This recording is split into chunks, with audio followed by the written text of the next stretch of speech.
Hello and welcome to another episode of Marty's Matchbox Makeovers. Today I am once again doing something slightly different, as this car is a Dinky. It is a USA police car and it's Dinky model number 258. It is based on a real life car called the Desoto Flite. These models were produced by Meccano Limited in England between 1960 and 1968.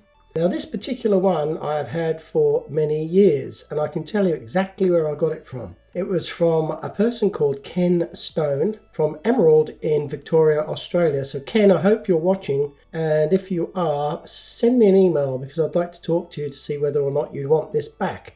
Anyway, Ken sent me this and I opened up the box during the unboxing episode number 10. And it was on June the 19th, 2019. So that's how long I've had it. Over 6 years. Oh, these have got the boxes too. Wow, look at this thing here. This is a Dinky toy. This is like a solid metal base. It looks really old as the hills. Dinkies, yeah, that's going to look great. It looks like it's a cop car or fire chief's car. There might have been a light there in the top because there's a hole there. See that? Interesting. So first up today, I'm going to inspect this model a little bit more thoroughly and assess what needs to be done. Okay, now I don't know whether it was Ken or his son or somebody else that painted this car blue all over, even the base. On the base you can see it's held on with 2 rivets and it's stamped Desoto Flite, made in England by Meccano Limited.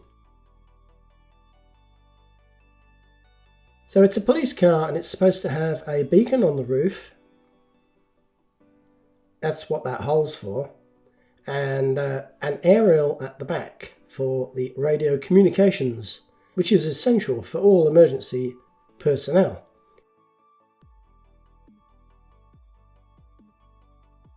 This one has a really thick coat of paint on it. I wonder if it's black underneath. I guess it probably is. The wheels are all there and the tyres are in good condition, which is good news for me because I don't actually have any of this size in my supplies. The windscreen's even got paint on it, not only paint but also a load of scuffs and scratches, so I hope I can get them out. Anyway, I've been tinkering around with 3D printing again, and I thought this would be a good candidate if I could manufacture the missing light and the missing aerial on the back. Well, this is my first attempt, and you must admit the beacon on the roof looks absolutely huge. I think I might have overestimated it, although if you look at the picture of the officer there with a real car from the same era, you can see that the blue light or red light or the flashing light is the same size as the officer's head. The antenna isn't particularly well crafted either. It doesn't look much like the one in the photo, but it's the only thing I've got available at the moment. So I'm going to forge ahead and see what it looks like.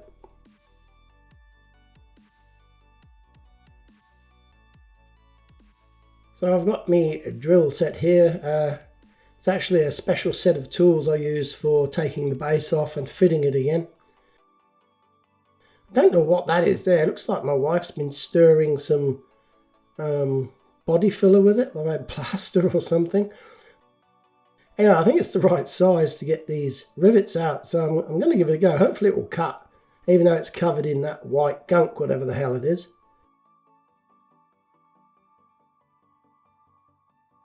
So this model could have been built in 1960. I was born in 1962, so it's pretty old. And it's still been held together by these extremely sturdy rivets that Dinky used to keep their toys together.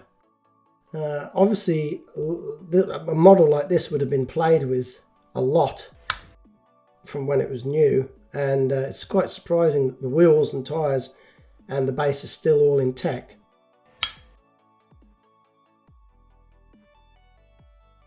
Inside there's some suspension. There you can see it's black on the interior, so that's the actual colour it should be, black. The interior comes out and it looks awful. It's all dirty, rusty, bit crumpled up on the corner, like whoever worked in the factory forced it into position and crushed it up a little bit. It's also got a couple of dabs of paint there that have probably fallen in through the hole in the roof. Bit annoying. Steering wheel is rather basic, as is the whole thing. It's very thin plastic, sort of crinkles and cracks as you're handling it, and that looks very fragile. Set that aside for now. I want to get the windscreen out. So obviously I'm going to have to polish the heck out of this to make it look anything half decent. Now looking in there, they've used a massive amount of metal there on that rivet to hold a relatively light piece, a light component in position.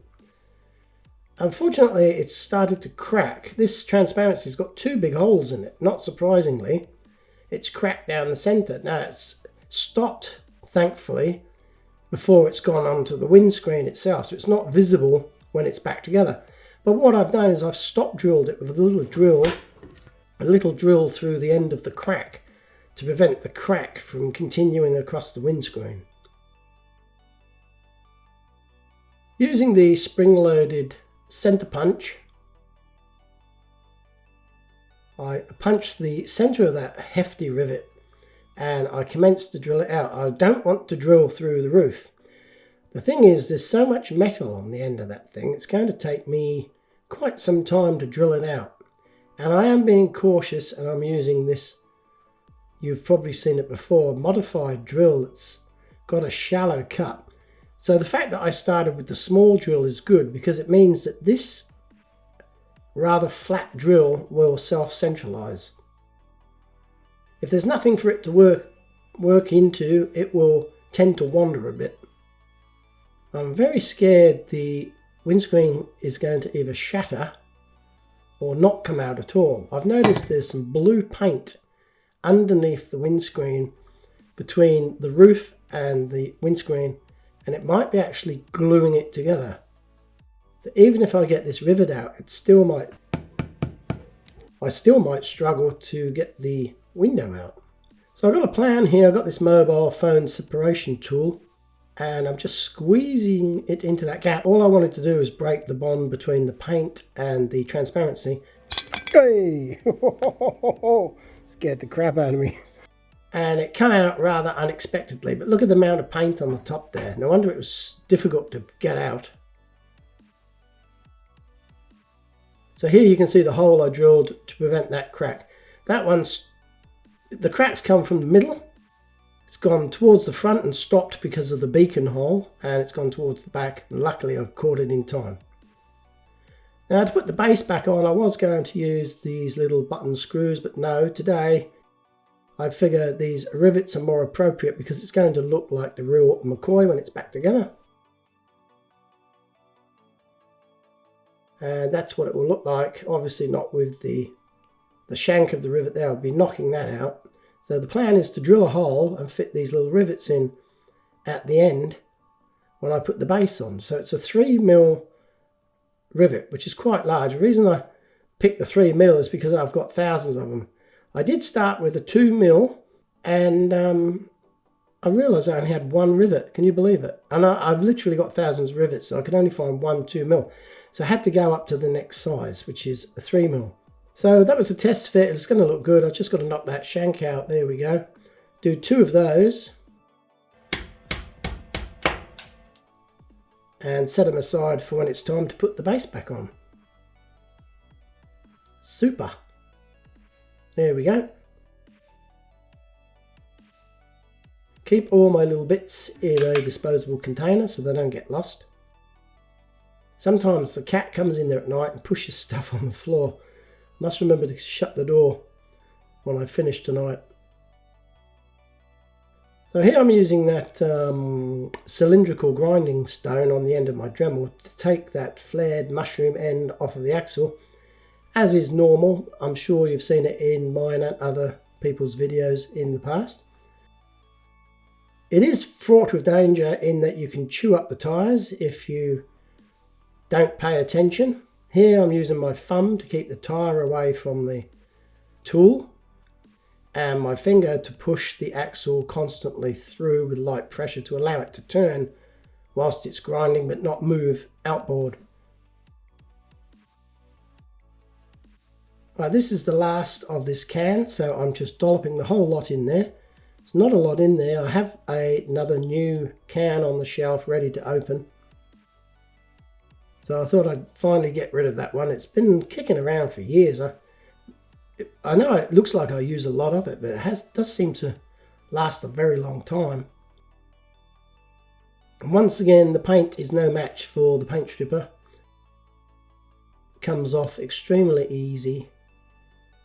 And there you can see the black original paint underneath. Now I do have some reference pictures, and you can see gold lettering on the bonnet. I was rather hoping to see some gold lettering appear, but it's all turned to mush. I can't see any gold or any white for that matter on the model anywhere. A couple of little dimples in the top there where it looks like it's been dropped on a rock or something. I try to tap that out with a small hammer onto a piece of wood. Here you can see all the rust on the suspension springs. On the packaging on the box, this boasted that it had suspension. It had 4-wheel suspension, which it has. So I'm going to have to try and get all that rust off. Here we are. Here's something here that I thought I had. Crud cutter. Now, look at this bottle. It's been in here for years, probably since we moved in. I think it might have belonged to the previous owner. Never actually used this stuff. Googled it.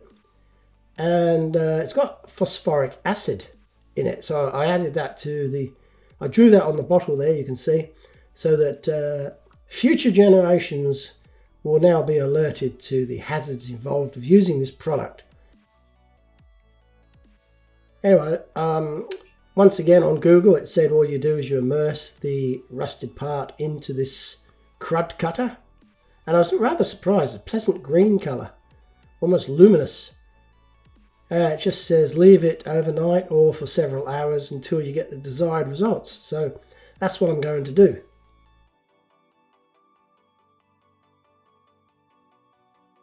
And I keep it in this little container and set it aside. Come back a couple of hours later and I see bubbles coming up from underneath. I give it a little bit of agitation and I can see there's rust in the bottom of the container and there's paint floating on top and also suspended within the crud cutter, and there's some more activity going on there. Don't know what those bubbles are. It's probably hydrogen or something, or something, phosgene. Anyway, no harm done. It seems to be doing the job, so I'll leave it to cook for another hour. Meanwhile, I thought I'd undercoat this model that I've just paint stripped.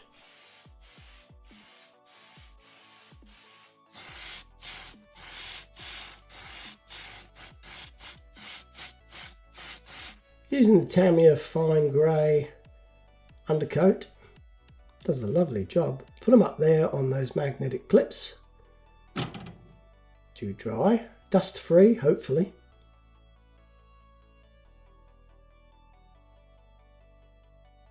Now find some black paint to paint it. Now I've set all my paints up there. It looks like I've got a lot, but most of the pots have only got a tiny amount of paint in them. This one included. In fact, I had to get my magnifying glass out nearly to see how much was in this one. It was barely visible. So not maybe a 10% of a pot there. So I chucked that in the bin, and I've got another couple of black on the shelf, but one thing I must remember is to get white. I'm running very low on white. So I've just mixed that up with a little bit of leveling thinner, leveling product and some thinners. And I'll just sit it in the spray booth there. That's one job out of the way. When the time comes, I've got the paint pre-mixed. Now let's have another look at this base. Picking it up with tongs, of course. Don't allow the product to touch your skin. I've washed it off in the sink, and wow, look at that. I've got most, it's not even paint stripper. It's supposed to be rust killer. Anyway, taking most of the paint off the bottom, plus all the rust, and There's a lot of residue left in there. I don't think I'll be putting that back in the bottle. Have a look at this. What a beautiful casting. A little bit rough around the edges by modern standards. Yes, having a look at this, there's the damage here. And the casting's a bit rough. Whoever's in the factory supposed to be filing the rough edges off didn't do a very good job. You can see it looks a little bit ratty around here. There's some cracks on the rear pillars. And there's a large amount of a chunk of metal there that probably should have been ground off in the factory. See, it's just there. Very ugly. And this metal, surprisingly soft. I actually cut that off with like a Stanley blade.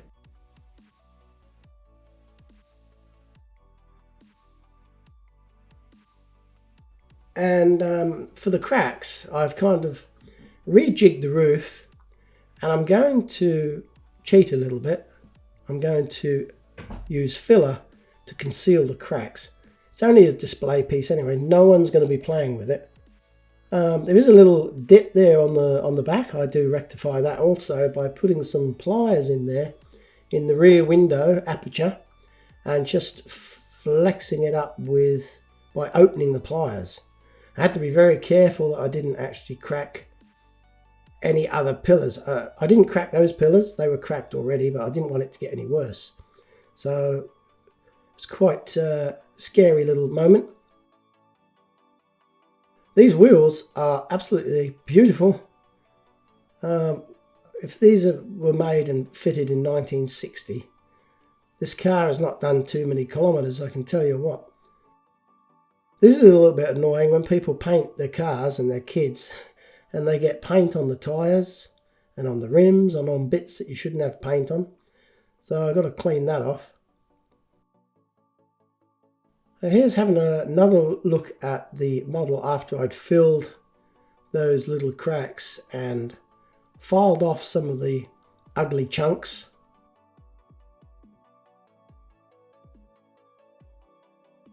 So now I'm going to give it a nice thick black coat. I want this to look extremely glossy because there's only one way black can be really, and that's deep gloss.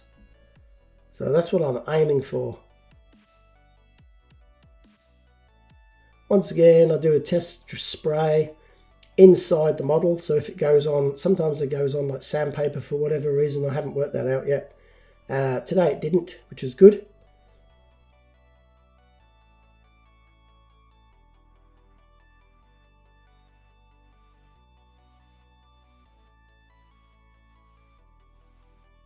Once again, these magnetic clips come into their own. If you haven't got any and you're doing this hobby, I suggest you get some. They're very handy. So this is the next day, having a look at it. I've left it overnight so I can handle it without making marks. The base is a little bit iffy, really. To the naked eye, it looks mighty fine and flat. But here, with the strong light above me and the camera, kind of looks warped. It's not that bad though. Later on I do give it a slight tap with a hammer and a bit of wood to try and make it better. Now I'm concentrating on the interior and the windscreen. I've got to get these stains off. You can see how it's crumpled. Remember I said it was crumpled up? It looks like whoever in the factory couldn't get it to fit, and it was the last one for the day. On a Friday afternoon, he smashed it in there. To get this paint off, I tried all sorts of things. Methylated spirits and a cotton bud. I didn't want to melt the seating, obviously. I did that bit, came up quite clean with the meths, and it didn't melt it. So I'm thinking, okay, I've got a green light here, let's try and get this paint off. I just dabbed it on there to try and soften the paint, and honestly it did nothing. I don't even think there's any blue on the tip of the cotton bud. So take it up a notch, some mineral turpentine. This should do the trick. Just hope it doesn't melt the interior. So I'm going to work fast here, give it a quick dab, and let's flip the cotton bud around to the dry end and try and remove it. Nothing. There's no sign of any blueness on the end of those cotton buds. But check out what the white spirits has done to the shot glass. It's frosted it. So it's definitely a more potent product than the methylated spirits. Yeah, so the one on the left's turpentine. Just a warning there if you're going to wash your windscreens. Plastic ones, that is, not in your car. So now I've come up with another idea. I've got a paintbrush and a tiny, tiny full stop daub of paint stripper. Yes, that's right, paint stripper. He's got to be mad, I hear you say. He's going to destroy this interior. It's going to melt and warp, and that's what I was thinking. And I was in a bit of a rush here to try and get it off. But it actually did take the paint off. Quite happy, but you can see where I dabbed it. Kind of was starting to eat into the plastic. So very important to get it off quick. Now, apologise to my fingers, of course. I've been working on this model. They were clean at the beginning. Go back and have a look. Anyway, the windscreen has blue paint on it. And I definitely don't want to use turpentine or paint stripper on this. So I've got this micro chisel. And I'm just very, very gently, I'm only using the weight of the tool. I'm not pushing on it. And I'm literally got it balanced, and I'm using the weight of the tool, and I'm just pushing the paint off without scratching the windscreen. And it worked quite well. Here's the axles, bit ordinary. Put them in this little jigger I've got, the chuck and the 12-volt motor. Powered, as I've mentioned before, by an old laptop power supply that I had. I don't know what happened to the laptop. I'm beginning to think it got stolen. And they left the power supply. Does a good job on the axles. This is my 3D printed beacon. And it looks very much like my diagram, and the dimensions are similar.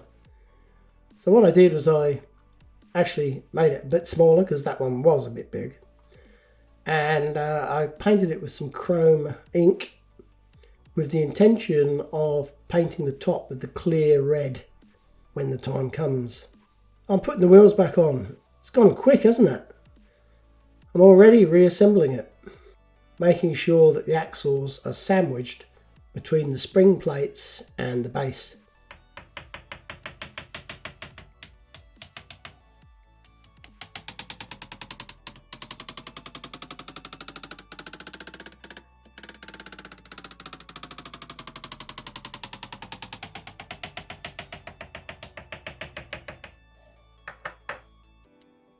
It's got a long way to go. Now the tool I use for Matchbox cars is in my shed. It's a press drill with a concave punch, but I don't have one this diameter. These Dinkies have wider diameter, thicker axles. That's why I'm using the ball peen hammer method, which works quite as well. I'm happy with that. Right, here's a picture I downloaded off the internet for inspiration. Now I'm going to, you know how hard that windscreen was to get out? Well, I put it in and it fell out. Like, it's really easy to come out now, so I'm using a little bit of silicone to hold it in.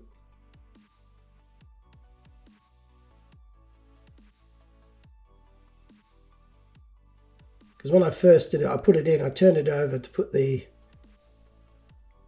interior in, and it all fell out. So I'll just push that in and leave it to set a while so it doesn't fall out when I'm handling it to put the base on.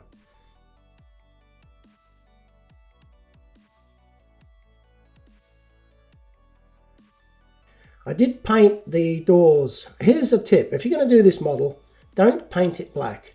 Paint it white first. Mask off the doors and then paint it black. That's what I should have done. But you learn by your mistakes. I ended up, didn't want to mask it off because I've done that before and pulled the paint off, and it's back to square one. So I actually painted the doors by hand with a very fine brush, and they're not perfect, but I got to a point where I was sick of chasing my tail, trying to do a straight line, then you get a little lump, so you go a little bit wider, and then you get a little lump in a different area. So I called it quits. I thought enough is enough. Get the decals on there.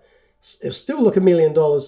And if you look at the photographs of the real thing that I've downloaded, if you go online, look at them. It looks like they stenciled the white on the door, and some of them are absolutely atrocious. There's like a rough spray finish around the edges. At least mine are a little bit crisper.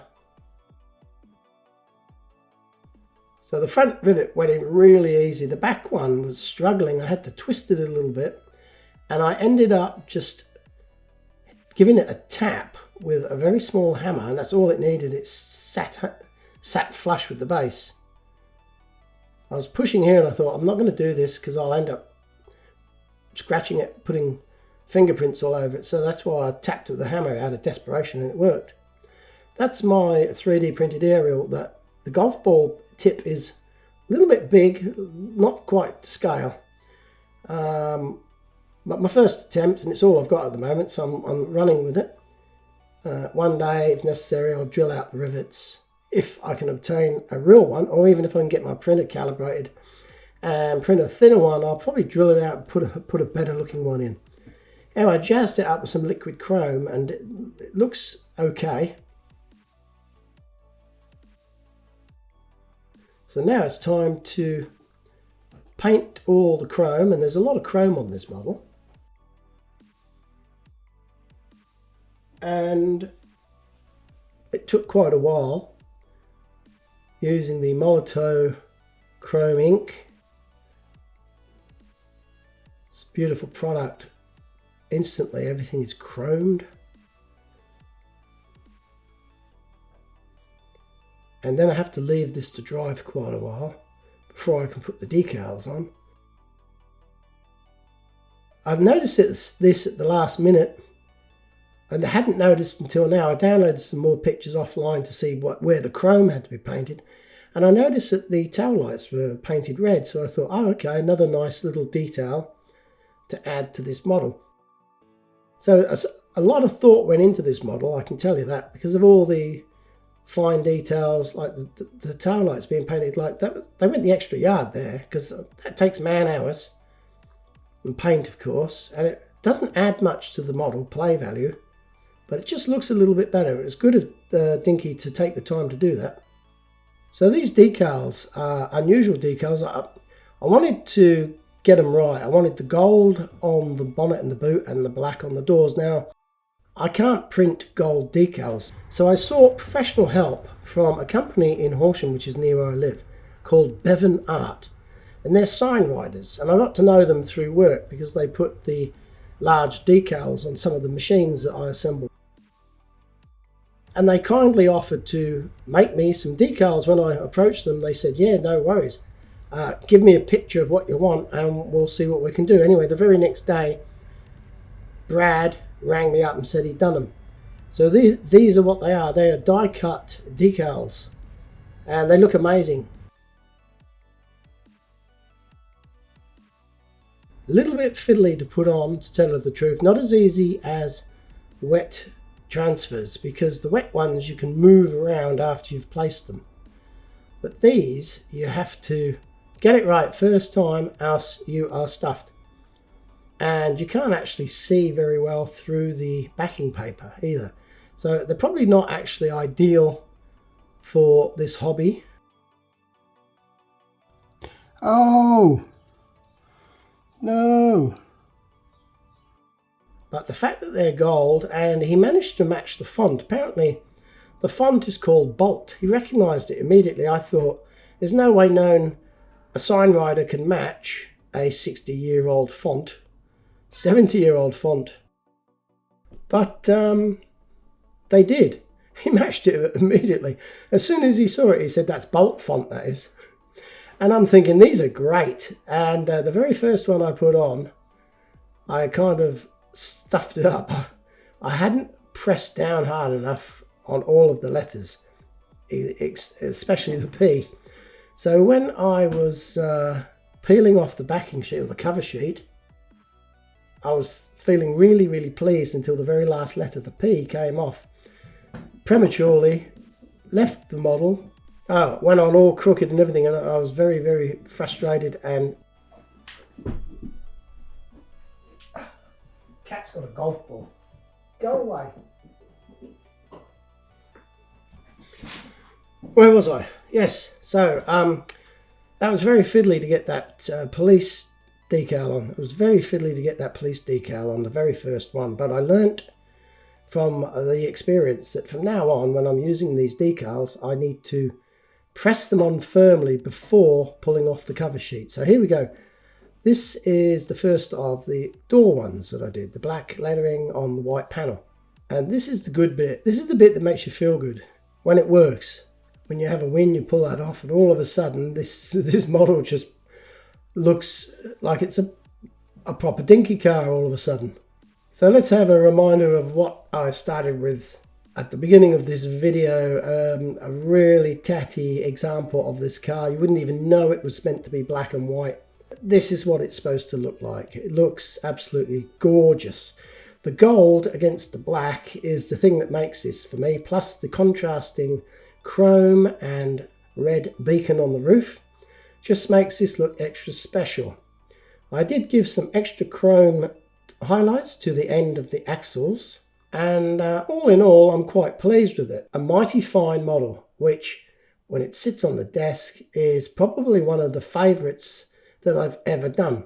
Right, this car is back in the car pool and ready to be used. Well, you know what? The jacks are code 1 to the local boozer. Some galah's had too many coldies. He's cooked, and the Sheila behind the bar told him to rack off. Anyways, he spat the dummy, arced up, and shirt-fronted the manager. They're having a bit of a blue. Hope he don't chunder on the way back to the cop shop. I hope you've enjoyed this episode of Marty's Matchbox Makeovers, and if you have, please like, subscribe, and recommend to your friends.